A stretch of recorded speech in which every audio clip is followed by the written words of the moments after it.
আসসালামু আলাইকুম বন্ধুরা। আশা করি আপনারা অনেক অনেক ভালো আছেন। আমরাও অনেক ভালো আছি। এখন কিন্তু নিম্নচাপ পড়েছে, বৃষ্টি হচ্ছে একদম।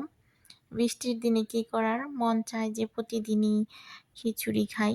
খিচুড়িটা আমার অনেক পছন্দ, অনেক ভালো লাগে। তো এর জন্য আমি এই যে বড় বড় পিস করে মাংস কেটে নিয়েছি, ডাউলটা ভেজে নিয়েছি, আলুটাও ভেজে নিয়েছি।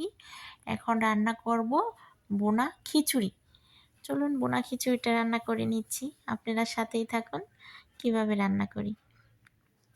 পেঁয়াজ, কাঁচামরিচ, লং, এলাচ সব কিছু দিয়ে একদম পেস্টটাকে বাদামি কালার করে নিলাম।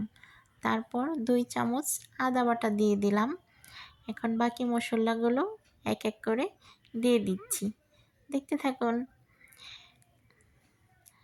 এই যে এখন দিয়ে দিব লবণ, পরিমাণ মতো 2 চামচ লবণ দিয়ে দিলাম। লবণটা আগে বেশি দেওয়া যাবে না।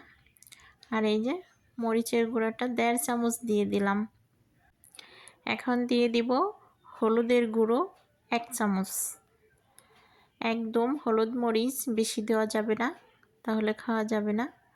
এখানে জিরা গুঁড়ো দিয়ে দিলাম 1.5 চামচের মতো। দিয়ে দিলাম অল্প পানি। ভালো করে কষিয়ে নিব কিছুক্ষণ। দেখতেই থাকবেন। যে আলুটার মাংসটা ভেজে রেখেছি সেটা কিন্তু এখন আমি দিয়ে দিব। দিয়ে অল্প পরিমাণ কষিয়ে নেব। এই যে নেড়ে চেড়ে কষানোটা খুবই সুন্দর হয়েছে। কিছুক্ষণ ভরে কষিয়ে নিয়েছি। দেখতে অনেক ভালো লাগছে কালারটা। এখন আমি দিয়ে দিলাম চাউলটা।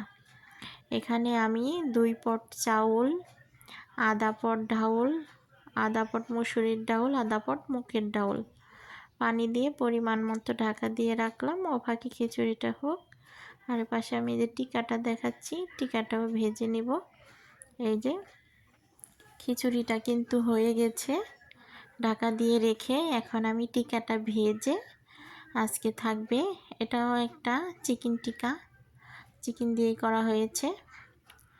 আর এখন আমি এই যে টিকাটাকে সুন্দর মতো ভেজে নিচ্ছি। দেখতে পাচ্ছেন, আমি কিন্তু এটা বানিয়ে ফ্রিজে রেখে দিয়েছি। এখন বের করে যে কয়টা লাগলো অবশ্যই আজকে খিচুড়ির সাথে করে দিলাম। আর এই যে এখন শুধু খাওয়ার পালা। এই যে দেখুন মাইশার লেগ পিস এখানে, আর টিকা, আর আজকে সাথে আছে এই যে লেবু। কালারটা কিন্তু দেখতে অনেকটা ভালো হয়েছে। সাথে এই যে লেগ পিস আছে, টিকা আছে, আর বোনা খিচুড়ি।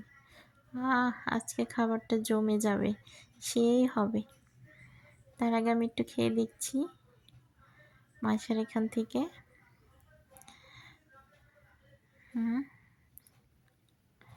অনেক স্বাদ হয়েছে, খেতে ভালোই লাগবে।